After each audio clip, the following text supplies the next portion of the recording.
Hey guys, Carl from Purple Misplaced. Today I'm taking a look at the Emerald Flame, a narrative puzzle adventure from designer Rita Orlov and publisher PostCurious. If you've been watching my channel for a while, you've seen that I've done quite a few reviews and previews on several of these sort of puzzle boxes from PostCurious. But this is the first of these sort of big box puzzle boxes that I've had a chance to look at from this company. So I was very excited to see how things changed and how things sort of were stepped up in this larger format version of puzzles from this company. No disclaimer needed on this one because I did pick this one up for myself in a trade. With that said, let's head down to the table for a sort of spoiler-free overview of how this box works, with a little bit of a look at what comes inside sort of the first set of stuff inside here. And then after that, I'll meet you back up here to let you know what I think. All right, so here we have the box of the Emerald Flame. As is true with all of these PostCurious games, I don't want to spoil anything, and I'm obviously not going to show any of the puzzle stuff to you, but I want to open up the box, show you what's inside the box, and then I'm going to open up the first package, show you what's inside that package, and sort of read through the story of that first package, and then I'll cut it there and come back later to tell you how I feel about everything. But here we go, opening up the Emerald Flame. Inside first we see this book, which is the sort of instruction manual that tells me in this book, the Emerald Flame is a narrative tabletop puzzle game presented in 3 parts. Each chapter contains an assortment of objects and puzzles which you will need to solve in order to progress through the story. Commissioned by the Koshei Historical Society, you will embark on a quest to piece together the recipe for a fabled elixir by deciphering messages, manipulating objects, and uncovering various secrets hidden in this array of documents and artifacts. So it does tell you what you're going to need here: pencil, eraser, ruler. I don't want to say too much about that. If you already read it off the screen, that's fine. But I don't want to give any spoils away. But inside the box, you'll see there are 3 packages, an epilogue, and then a refill kit. Now you'll see in my box there is no refill kit because I have already played through and I already have reset everything using the refill kit, but the game does come with a refill kit to reset once because you will destroy some things as you play through. Also here you can scan here if you do want to reset again after you've used the refill kit. You can scan and print out some things from PDF. Although some of the things in here are physical components and you can't replace them, so I'm not sure maybe if you could order extras of those from the company or not. But also here is a way that you can scan to get hints, and I'll talk more about the hint system in my final thoughts on the game, but let's go ahead and dig into the box. So you'll see in here we've got these packages from the Koshei Society. Looks like I got sort of postage or a mail from that company. Very, very cool design to start with. And you'll see they're organized by date. So January 14th, February 15th, March 16th. They're all marked 2020. So sort of right at COVID times. I don't know if that was connected or not. But you've got 3. You see this one's a bit fatter and it's got some goodies in there. Then there's this last little letter marked April 5th. And there was a refill kit. Again, I've already gone through and reset, so that refill is gone. But let me dig into January and show you exactly what's inside one of these packages without spoiling too much stuff. So if I open up this envelope, you'll see that inside there, and again, I'm not going to do anything to spoil anything. Here we've got a kind of a scarab amulet on a chain. You see in here there's like a big circle with these little circles that kind of slot in as gears in them. Here, let me open that up just so you can see it a little better. The reflection of the plastic's not great, but the reflection of these is not great either. But you can see, looking through them at my table, that there are sort of butterflies with letters that you can sort of overlay on each other, different pieces of butterflies. Then I've got this pocket companion of medicinal plants, which is sort of just a book of different kinds of plants with different things numbered as labels, but no real labels on anything. Here's the letter that starts the game. I'll put that aside for right now. There's another letter here that I'll explain, but I'm not going to read through both of them. I'm going to read through the main one, but not that, because that's sort of part of the game. Whether or not it spoils anything to read it, I'm not going to, but you'll see. Then there's this clock tower illustration, this butterfly illustration, these plants, this sort of picture of crystals of different kinds, and then this map here like that. So lots of sort of paper artifacts as well as physical artifacts. Now let's read through this letter together. It says, "Greetings, my name is Jules Redmond, and as the head of the Koshé Society of Scholars, I write to you today to formally petition for your assistance with a matter of great import. Your historical research work has piqued our interest for quite some time now, and as we have recently been investigating some rather odd developments, we decided that someone with your unique skill set would be an asset to our team. Amidst renovations to Prague's old town hall, workers discovered a strange box, which was promptly escorted to our offices. One of our projects revolves around the work of a master alchemist who is said to have discovered a formula for an elixir of some kind, one with restorative and empowering properties, and it's my belief that the materials from that box contain critical details about that work. Enclosed, you will find the pages we uncovered, along with a necklace and a set of 3 glass plates. It's my understanding that you are as fluent in the old languages as you are in your native tongue, so you should be able to read those documents without effort. Despite my extensive experience in the field, my deteriorating vision and poor health make it difficult to analyze these materials myself, and that's why I'm requesting your aid. I cannot emphasize enough the significance of this discovery. Imagine a world with no disease, no undue suffering. The package you hold in your hands represents our best hope at finding that world, and you represent our best chance at blazing a trail towards it. Along with these findings, there were several other items that date back to the turn of the 20th century. A map of Prague Castle, a drawing of a clock tower, and 3 pieces of a mechanism. We suspect these items were devised by a secret organization operating at that time. It is said that they dabbled in the occult arts and held meetings and rituals in the underground network of tunnels that lies below the city. These materials were likely used as part of their initiation process and could hold the secret of where the tunnel entrance lies. Many alchemists throughout the centuries also operated out of these tunnels, so finding our way inside may very well lead to even more fruitful discoveries. If you'd like more background on these tunnels as well as our other work, I suggest taking a read through the homepage of our website at www.koshesociety.org. As I continue to explore other avenues of support, I will be entrusting you to my assistant Jesse, who will monitor your progress.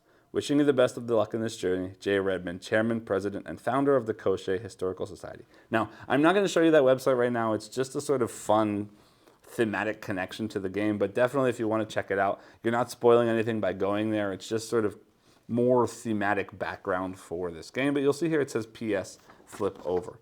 So in addition to getting these letters from Jules Redmond every time you open a package, there will also be these sort of handwritten notes added by Jesse, his assistant. It says, PS, the enclosed documents from the alchemist should allow us to identify the names of 3 ingredients for the elixir: a crystal, a species of butterfly, and a plant.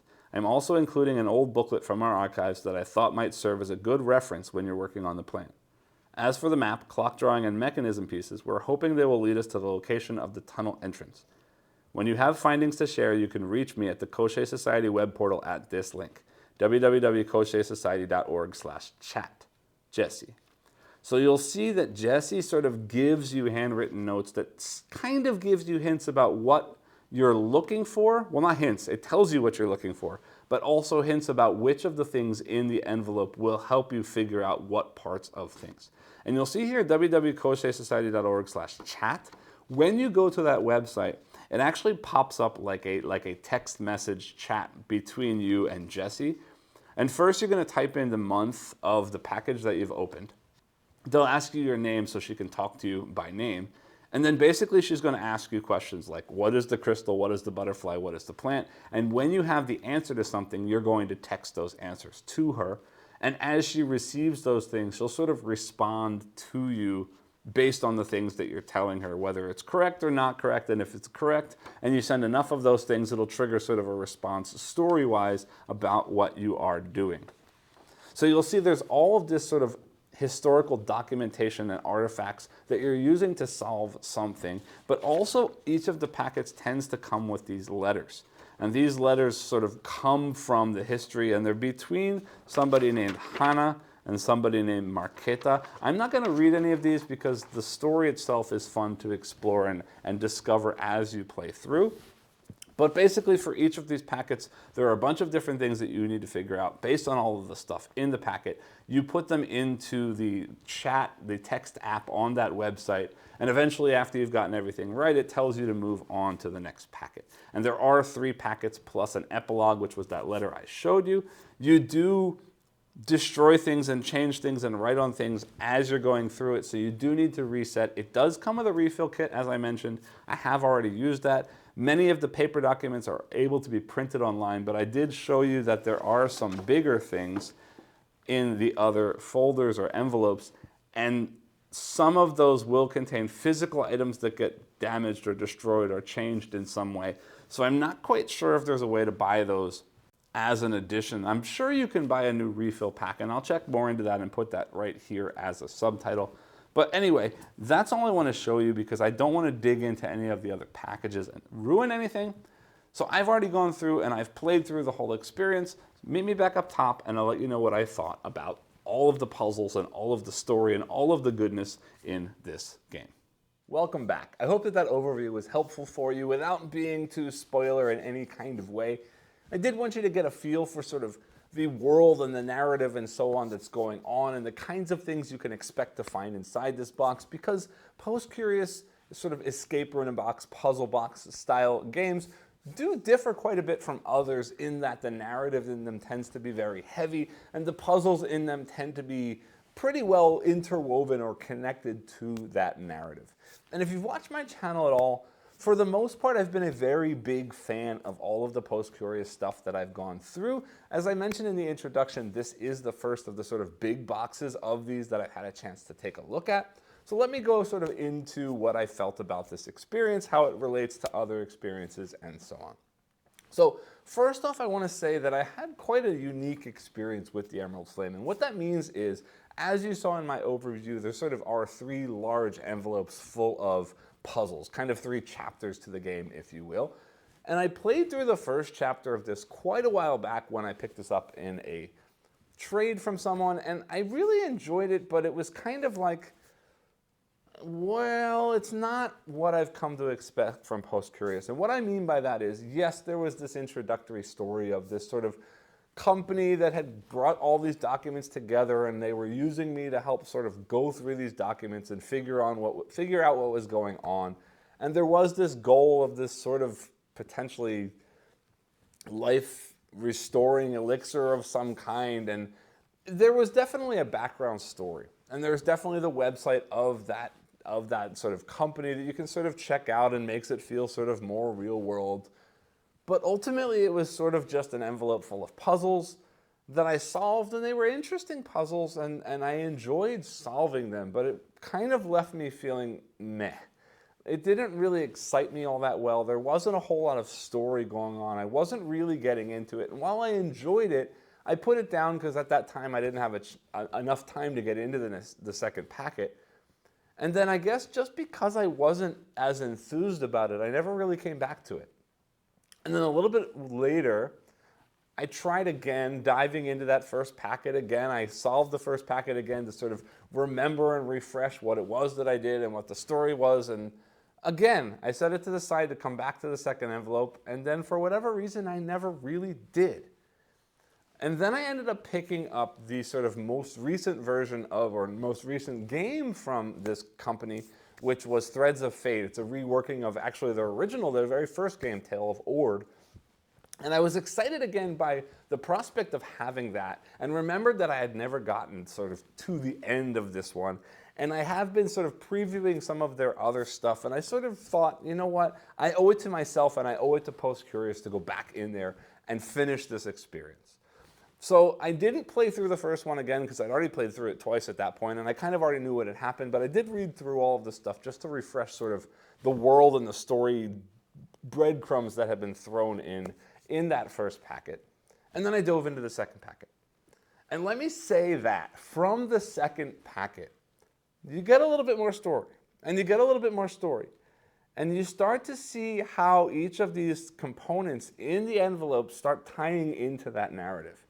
And as I played through the second story, I sort of felt like, okay, now I can kind of see, now it actually does feel like these are historical documents of some kind.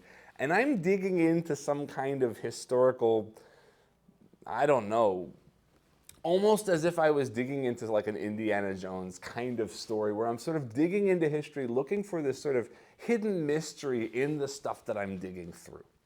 And as I played through that second envelope, I started feeling more of that narrative, and I started getting more and more interested in how the puzzles were playing out. And I really, really did enjoy what I was doing. So as soon as I finished the second, I instantly opened up the third envelope to dive in, and was even more excited because, as you saw in my overview, the third envelope is pretty thick, means there's lots of physical stuff in that third envelope. And I don't want to give anything away, but let me just say, as I played through the third envelope, I was fully immersed in the story. I really felt the connection. I really started to understand how all of these documents tied together. I saw the narrative, and I really, really, really, even more so, started feeling like Indiana Jones trying to solve some kind of historical mystery of some kind, putting pieces together, and then ultimately the sort of finale of this game, again, without spoiling anything, really brings that history sort of into the real world, and it suddenly felt like I was actually doing something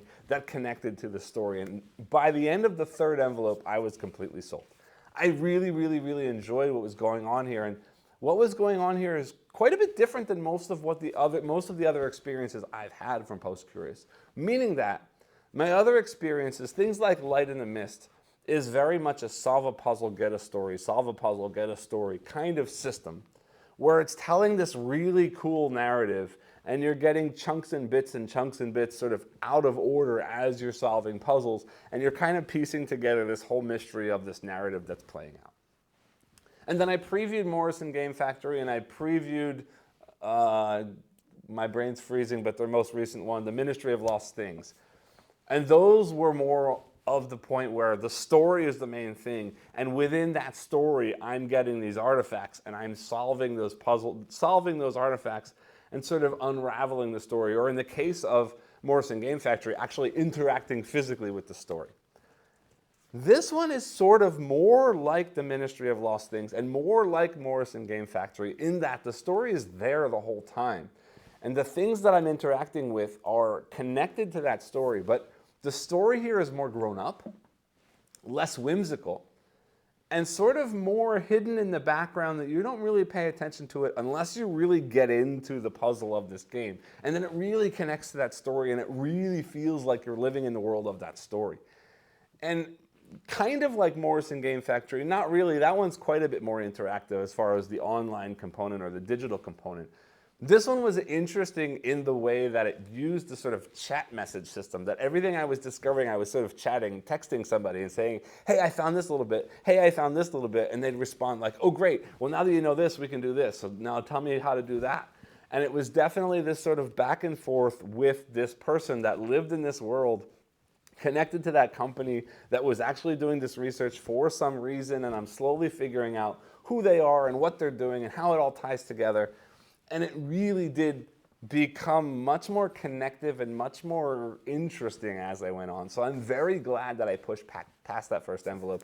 And I will tell you, the first envelope wasn't bad. The puzzles in there were interesting, but there was nothing compelling like my other experiences with PostCurious. But definitely, if you find yourself having that same experience with the first envelope, keep going, because it really, really does get great. And this is also the first one, I believe, without spoiling too much, that offers some choice in the story. I actually had some control over what was happening in the story, which really then made me feel even more like I was connected to what was actually going on. And it was really, really interesting, because then also based on that, there's a little bit of an epilogue at the end that also twists things up and adds just a little bit more puzzle at the end, just to give you a little bit more like, that's fun. And it also sets up a world where you are this sort of investigator, you are this person solving puzzles for this sort of organization, and it kind of ends on a point where potentially there could be sequels to this game, where you find yourself sort of getting different documents about something else from the same people trying to solve more things. Ultimately, as far as the narrative and the connection to the puzzles goes, I had a really good time with this. Now, As far as the puzzles themselves, again, I think they sort of escalated as that things went along. Lots of drawing and writing and logical based symbology and letters and words and positions and shapes, those kinds of puzzles, which tend to be really, really fun for me because I enjoy that sort of logic stuff. Lots of sort of nested puzzles and puzzles, like I know this and I know this, and then this connects with this to find this and connects with this to find that. Sort of multi-layered puzzles, which was really cool. There were a couple of times when I needed to use hints to get from one thing to another. I know this, but how does that mean anything towards the end result? The hint system, however, as has been the case with many of their other games, is really good, is that it sort of step by step gives you hints to find the next step in solving the puzzle. It doesn't just say, here's how you do it, or here's an idea for the sort of overarching puzzle. It actually walks you through step by step through the thinking process, but it doesn't tell you here's the next step. It says, have you considered this? And then here's the next step. And then have you considered this? And then here's the next step. So it's cool because two things. Number one, if I'm stuck in the middle of a puzzle, I can sort of read through all of those steps to see, hey, I did do all of those things and I have gotten to this point, so I'm on the right track. And that may be enough that I need to sort of push me to think about something to get the next step. But even if it's not, then the next step in the hint says, well, what about this thing? Or how about if you connect this with this thing? And it really does push me in a way that I'm not stumped. I'm not staring at a piece of paper having no clue what to do. But I'm also not sort of dismayed or let down in any way that I've sort of been given the answer to the puzzle. I still feel like I've solved the puzzle. I still get the satisfaction of having figured that thing out, but I don't get that horrible mental block or that wall that I just can't push through because there's enough of a little bit of a breadcrumb to say, hey, go this way, or try this way, or look at this component. And it's very, very, very well done. For the most part, the puzzles did what they were supposed to do. Now, I do understand there is a second printing of this game that changed up some things from the first printing. I believe that I had the first printing just based on the little things that I read about it. For the most part, the puzzles were great, and the pieces that I couldn't understand, I completely understood after I figured out what the hint system were. There were a couple of small things in some of the packages. Specifically, there was one in the second package that even after I knew what I did, I was supposed to be seeing something that was a little bit tricky to see, and that meant that I couldn't really figure it out even though I'd figured it out. So I did kind of use the hint system as a cheat for that puzzle to get that last step done, just because it was going to be incredibly tedious because my eyes just weren't seeing the thing that they needed to see. And that may have been made more clear in the second printing of this. I'm not sure. But otherwise, everything worked the way that it was supposed to work. All of the physical stuff was very, very fun to do. I'm trying to think if there was anything. Yeah, no, I think pretty much all of the physical stuff was really cool, was really interesting. Lots of cool codes, lots of cool using multiple things together to sort of piece things together, lots of steps that fed into other steps. Again, I really enjoyed the experience. The first envelope was a little bit underwhelming, but the second and third pushed things into high gear, and I'm very, very excited about everything that I did in this box. I'm very excited about how the story became the story at the end of this game. And I'm even more excited that I've got Threads of Fate sitting on a table across the room from me, waiting to get dug into as well. I continue to enjoy these PostCurious boxes. I continue to hope that they do more and more and more of these, and I can't wait to dive into Threads of Fate because I think that one's even a bigger box than this, or at least a more sort of physical and even more narrative experience than this, although I have heard that it's potentially harder as well. In any case, I'm very excited. I hope that this video was helpful for you. I have to say that if you like these kinds of narrative puzzle experiences, definitely give this one a check. It is a little bit pricier because it is a big box and there's lots of physical stuff inside, but they do come with refill kits, so you can always play them and reset them and, you know, maybe sell them off to somebody or just gift them off to somebody even more nicely, right? Share the experience with somebody else because they really do make for great experiences. I hope that this video, I already said this, but I'll say it again, I hope the video was helpful. I hope that you enjoyed this video, and as always, if you did, I do ask that you like, subscribe, and click the bell icon below, and I'll see you all next time. Thanks.